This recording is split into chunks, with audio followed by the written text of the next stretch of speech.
The story you are about to hear is true. Only the names have been changed to protect the innocent.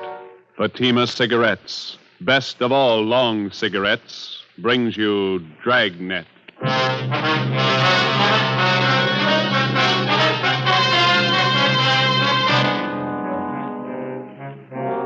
You're a detective sergeant.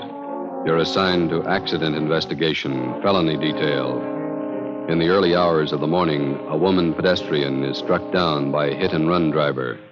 Your job, find him. If you want a long cigarette, smoke the best of all long cigarettes. Smoke king-size Fatima. Fatima is the long cigarette which contains the finest Turkish and domestic tobaccos superbly blended to make Fatima extra mild. And that's why Fatima has a much different, much better flavor and aroma than any other long cigarette. That's why Fatima has more than doubled its smokers coast to coast. So enjoy Fatima, the best of all long cigarettes. It's wise to smoke extra mild Fatima. It's wise to smoke extra mild Fatima.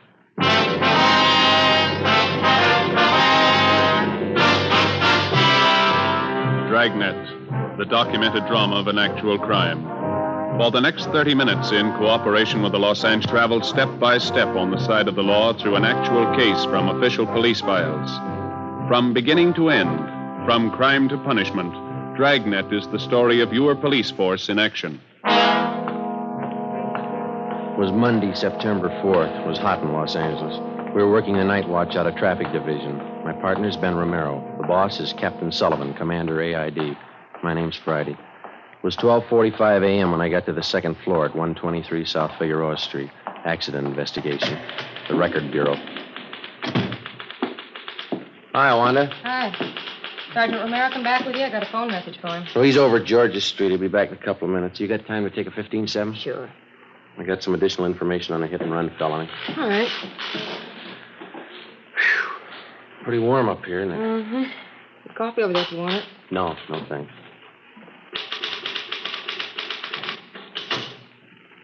All right, officer's memo. Subject? Investigation of hit-run felony. DR number 467923. Location, 7th and Carondelet Streets. It's Carondelet. Mm-hmm. September 3rd, 11:15 p.m. Division reporting, AID. Division of occurrence? Central. Hmm? Central. Date and time occurred, September 3rd, 11:15 p.m. Location of occurrence, 7th and Carondelet. Is this going to run long, Sergeant? Oh, page and a half. Go faster in shorthand. I can transcribe it later. All right. Excuse me. This is for Captain H.W. Sullivan, commanding AID. Mm-hmm.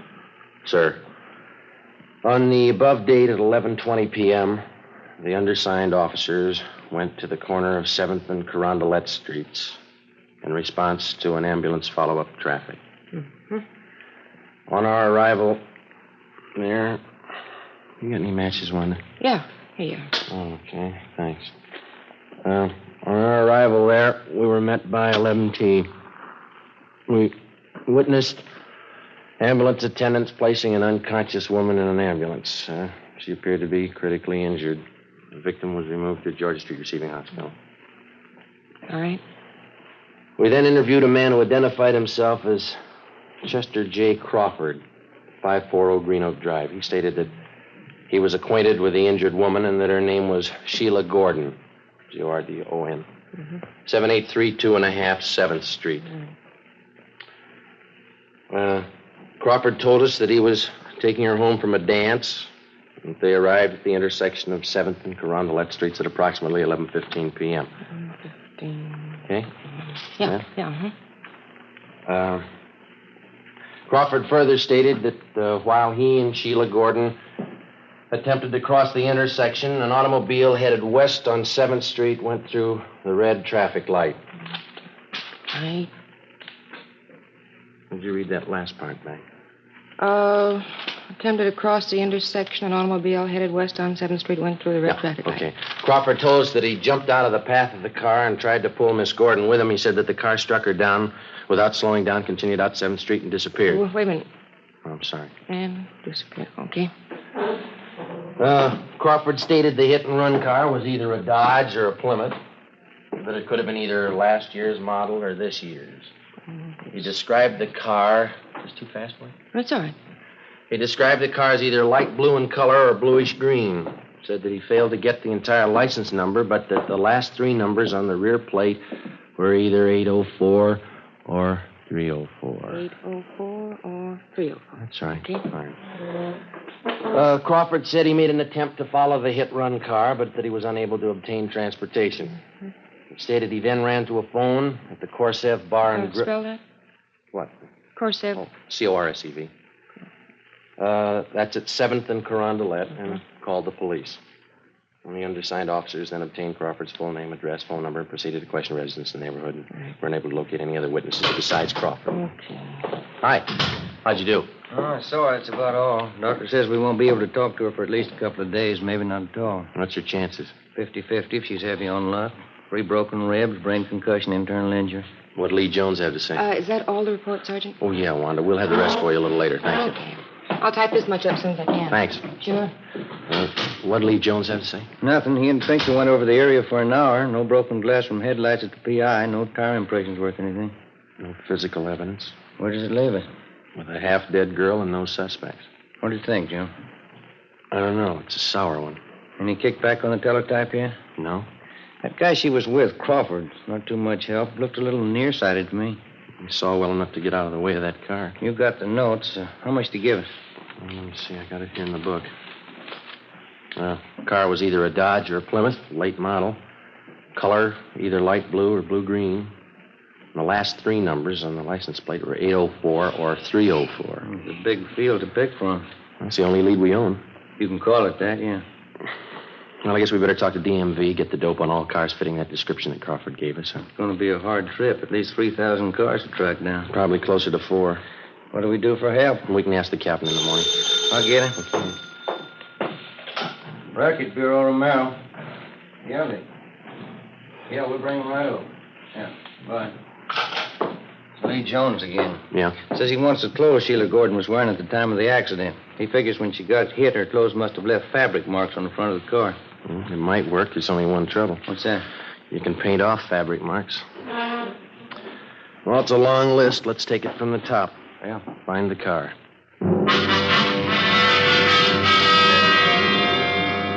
Tuesday, September the 5th. We called Mark Benson at DMV and asked for full information on all vehicles fitting the general description of the hit-run car. We went back and talked to the only witness to the hit-and-run, the victim's boyfriend, Chester Crawford. He could add nothing to what he had already told us. There was no response to the local teletype and the all points that were sent out the night before. Garages, auto repair, and paint shops throughout the city were also alerted. Meantime, at General Hospital, the victim, Sheila Gordon, was still close to death. The search for the hit-run car went on. 2 days passed. Thursday, September 7th. The information we requested from DMV was being checked out and compiled. Ben and I met with Captain Sullivan. That's the last of them, Skipper. All the cars in this area that fit the general description of the one we're after. You just get it? Yeah. How many cars did they list? 4,620. Even more than you expected, eh? Yeah. No chance at all of narrowing it down? None that we can see, no. Terrific order. Well, we tried to figure it from every angle. Now we can do it 2 ways. Yeah? We keep the alert on for the hit-run car around the divisions, all the garages in town, the auto repair shops. In other words, we can wait it out. Maybe we'll get the guy, maybe not. Yeah? Or we can check out every one of the cars on this list and the registered owners. Well, the first way isn't going to do the job. We know that. 4,600 cars. How much help will you need? About 30, 40 men. How long? A couple of weeks, maybe more. All right. I think I can get them from Metro Division. When do you want to start? First thing tomorrow. Okay, I'll set it up. All right, Skipper. Thank you. Excuse me, Joe. There's a lady out here to see you. Okay, thanks. We'll check you in the morning, Skipper. Right. That's her over there. Thanks. My name's Friday, ma'am. This is Sergeant Romero. How do you do? I'm Dora Lytell, Sergeant. I'm Sheila Gordon's landlady, the girl in the accident. Yes, ma'am. Well, Mr. Crawford, he was with Sheila that night. He told me about you, and he said he thought you might be able to help. How do you mean? Well, it's a long story. See, when Sheila Gordon first came to live at my rooming house, she was a good girl like the rest. Lately, well, her being sick now and all, I don't like to say it. Yeah? Well, frankly, last few months before the accident, Sheila just went bad completely. I don't think I follow you, ma'am. Oh, you know, carousing, all kinds of men, visitors, had a different man in her apartment every night. Well, we're investigating a hit-run case, ma'am. Sheila gets out of the hospital. Hate to talk about her when she's sick like this, but when she's all right, I don't want her back in my rooming house. I'm afraid that's none of our business either, ma'am. But if you could talk to Sheila, persuade her to move from my house, I don't want any wrangle with the rental board again. Couldn't you talk to her? I'm sorry, there's nothing we can do, ma'am. You better talk to her yourself. It'll just be another row like the last time. Shameless woman. I don't want Sheila Gordon back in my house. I'll go to that hospital myself and tell her. She's a pretty sick girl. It's not my fault. Go right over to that hospital and tell her what I think of her. She's hurt pretty bad. So am I. She's hurt me. What's the difference? You haven't been run over by a car.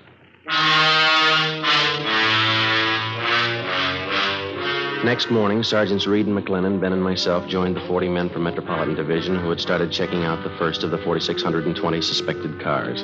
The detail was broken down into teams, and each team was handed a list containing the names of 100 registered car owners. It was a long job and a dull one. Dozens of people weren't at home when we called. We had to rig up a system of checkbacks for each one of these. Some cars had changed hands 2 and 3 times. That meant more checking. By the end of the second week, we'd gone through more than half of the 4,600 names on the list. By the end of the fourth week, we had less than 1,000 to go. At the General Hospital, the victim, Sheila Gordon, was pronounced out of danger and recovering. We questioned her, but all she could tell us was that she thought the hit-and-run car was a dark color. The search went on. Monday, October 6th, Ben and I spent a 10-hour day checking a list of car owners south of town. It was 6:35 p.m. when we got back to the office.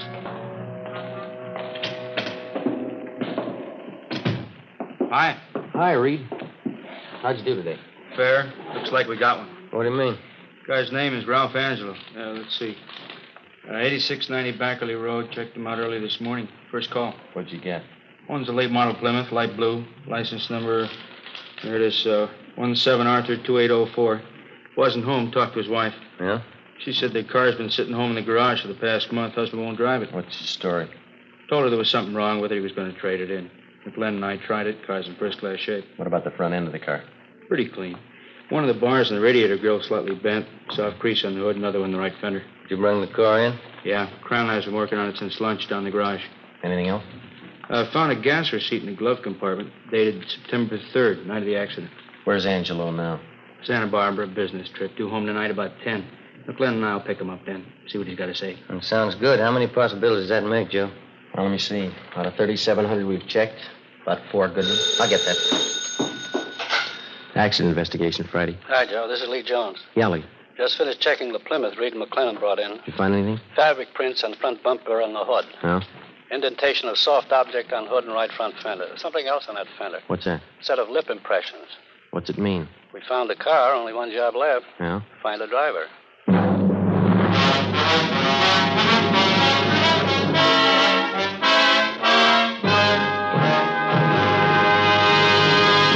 You are listening to Dragnet, the case history of a police investigation, presented in the public interest by Fatima Cigarettes.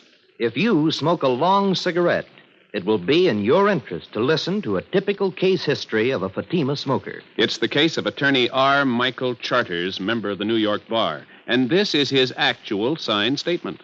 Lawyers are always working against time. Long hours mean smoking more, and that's why I prefer extra mild Fatimas. I recommend them to anyone who likes a king-size cigarette. In my opinion, it's wise to smoke extra mild Fatima. And more smokers are discovering this every day. Actual figures show Fatima has more than doubled its smokers coast to coast. So enjoy Fatima yourself. The long cigarette, which contains the finest Turkish and domestic tobaccos, superbly blended to make it extra mild. You will prefer Fatima's much different, much better flavor. You will agree. It's wise to smoke extra mild Fatima. It's wise to smoke extra mild Fatima. The best of all long cigarettes.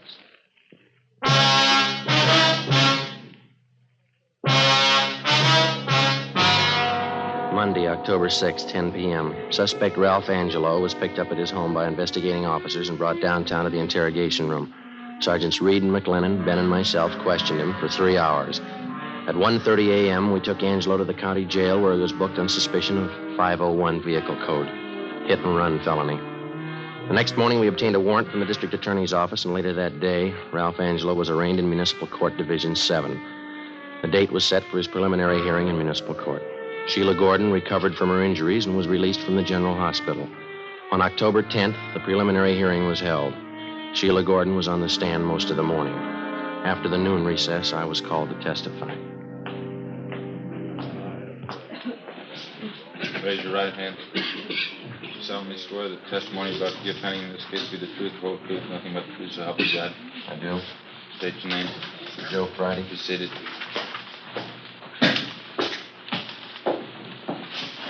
State your name, please. Joe Friday. Your address. 4656 Collis Avenue.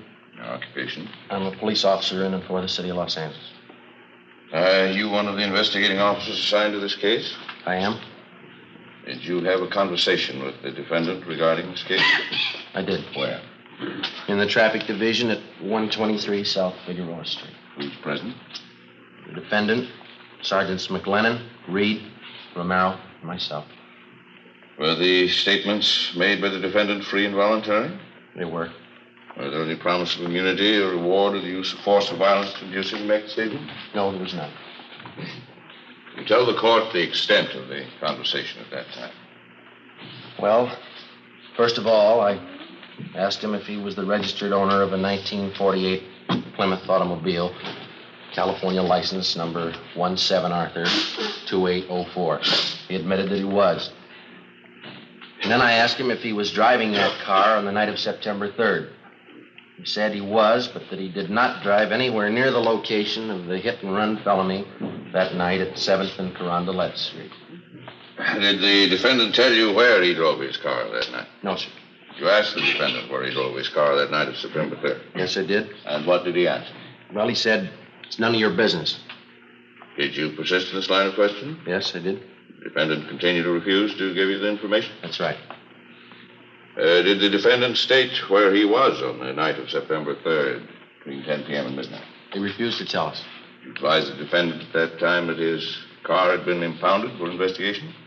That's right. Did you advise him that several points of incriminating evidence had been found in the car? Yes, we did. And what did he say in answer? Well, he said, you can't prove a thing. I wasn't near the place. You can't prove a thing. Was that the extent of the conversation between you and the defendant? It was. Thank you, that's all. Counsel for defense? No questions, Your Honor. Leland Jones, come to stand.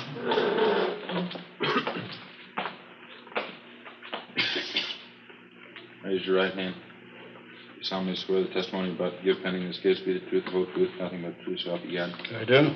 State your name. Lee Jones. Be seated. Your occupation? I'm a police officer in and for the city of Los Angeles. What particular detail are you assigned to? I'm a lieutenant in charge of the police crime laboratory. Will counsel for defense stipulate the witness as a qualified forensic chemist? So stipulated. Mr. Jones, you are the commander in charge of the police department's scientific investigation division. Is that correct? Yes, yes. Jones, I will show you a photograph of an automobile. California license number 1782804 to be marked People's Exhibit C. Have you ever seen this car before? I have. Where and when did you see it, please? I saw it at the traffic division garage, 123 South Figueroa Street, Monday, October 6th this year. Did you make an examination of this car at that time? I did. What did the examination consist of? And what were your findings? I made a systematic examination of the car using oblique lighting from a 500-watt photo flood lamp and a bell-type reflector. I found the following evidence. On the front bumper of the car, I found fabric marks consisting of 51 threads to the inch. I then took a perpendicular photograph of those marks with a copy camera. Here is a photograph of that portion of the bumper containing those marks. Well, I wish this photograph be marked People's Exhibit D for identification. Let it be so. You proceed, please, Mr. Jones. What else did you find in your examination of the defendant's car? I found fabric marks on the cowling of the car, extending back under the hood. These marks were made by fabric having a weave of 38 ribs to the inch. I have here a photograph of those marks. Thank you. I'm going to ask this photograph to mark people's exhibits E. So, Mark? What else did you find in your examination of the car, Mr. Jones? I also noted an indentation in the right portion of the car's hood. It had the appearance of having been made by a soft object enclosed in fabric striking the car. Would a human body struck by a car make such an indentation? Yes, it would. Here's a photograph I took of that indentation on the defendant's car. I'm going to ask this photograph to mark as people's exhibit F. So marked. All right, continue, Mr. Jones. On the top of the right-hand fender of the car, I found a lip imprint in red lipstick. I lifted that print with a piece of cellophane tape, then placed the tape on a plain white card, which I have right here with me. Thank you. Ask this card to mark people's exhibit G. So marked. Now, Mr. Jones, these pieces of evidence which you found on the defendant's car, did you compare them with other objects? I did. Will you please state what comparisons you made and your findings?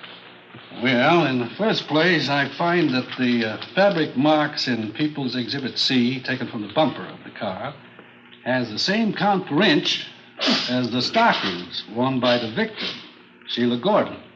Secondly, I found the fabric marks shown in People's Exhibit D from the cowling hood of the car to be the same count per inch as the coat worn by the defendant. I further made a comparison between the lip imprint found on the right fender, as shown in People's Exhibit G, and various exemplars of the victim's lips. She made the exemplars by placing her lips against heavy, stiff white paper. I have those exemplars with me. Ask David Marcus, People's Exhibit H. So marked. Now, may I ask, how did the lip imprint taken from the defendant's car compare with these sampled imprints made by the victim's lips? I found that there were 17 points of similarity between the two. These points of similarity consist of various small lines or wrinkles which match identically, as may be seen in the photographs. Jones, do you have an opinion as to the origin of the lip imprint on the defendant's car as shown in People's Exhibit G? I do. What is that opinion? It's my opinion that the lip imprint on the defendant's car, as shown in Exhibit G, was made by the lips of the victim, Sheila Gordon. With me. Now, Mr. Jones, we recognize, of course, that you're a qualified forensic chemist. But are you going to set yourself up as an expert on women's lips, too? Well, I've done some research in that department, too. Mr. Jones, isn't it possible that any number of lip imprints made by different people would look exactly alike? No, it is not possible. There are no two things in the world exactly alike.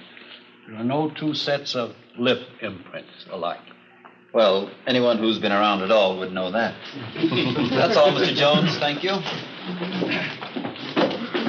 The people's case, Your Honor. Counsel for the defense? We will not offer any defense at this time, Your Honor. It appears to me that a felony has been committed and reasonable cause to believe that the defendant committed it. The defendant will be held to answer in Superior Court.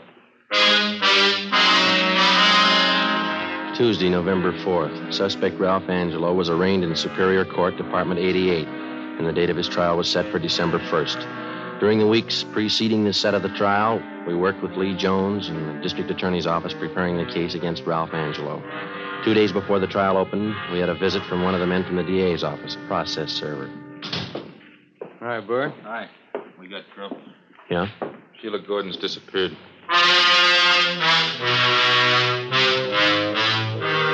Wednesday, December 1st, Ralph Angelo's trial opened and Sheila Gordon was called to the stand.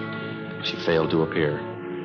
We checked her few known friends in the city. They couldn't help. She had disappeared from her new address and taken everything with her. A bench warrant was issued by Superior Court for Sheila Gordon.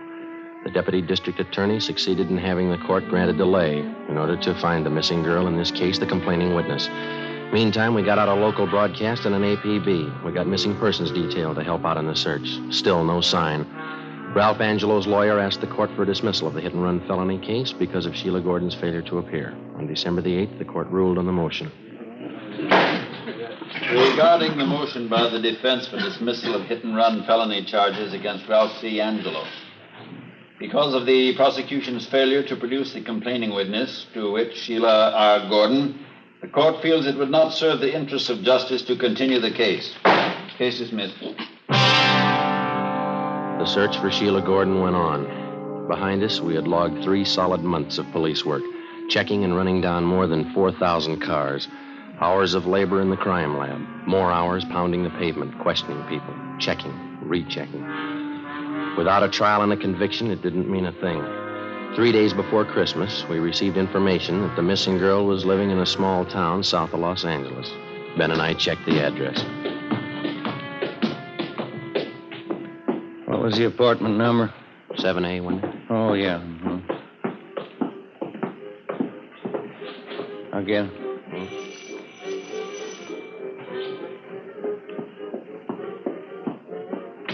Yeah? Oh, you two. Come in. Sit down. Make yourself at home. I'm sorry the place is such a mess. A little party earlier tonight. It's messed up. What about the trial? Why didn't you show? Come on, sit down. See, I'll tell you what. I'll freshen up a little, put on some makeup. What about the trial? I didn't have anything against the guy. I didn't mean to run me down. You wouldn't happen to have a drink on you, would you? You know better than that. Why didn't you show up at the trial? I told you, I didn't have anything against the guy. What was it, a payoff? Look, why don't we go out and get something, then we can come back and have a party. How much did he give you? $50. He was awful nice. You agreed not to show in court. I didn't have anything against the guy, that's all. Better get your coat. Why? That's what the court wants to know. You're taking me in. Why? Is there any law against forgiving? Yeah, when you get paid for it.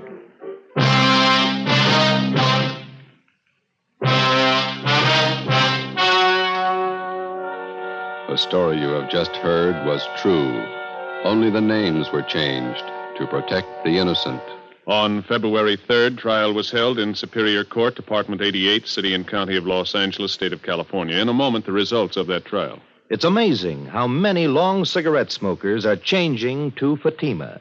Here is the actual report. From coast to coast, king-size Fatima has more than doubled its smokers. Yes, more and more smokers every day are discovering that Fatima is the best of all long cigarettes. Long cigarette smokers find Fatima has a much different, much better flavor and aroma. Long cigarette smokers find that Fatima is extra mild because it's the long cigarette which contains the finest Turkish and domestic tobaccos superbly blended to make it extra mild. So enjoy extra mild Fatima, best of all long cigarettes. It's wise to smoke extra mild Fatima. It's wise to smoke extra mild Fatima.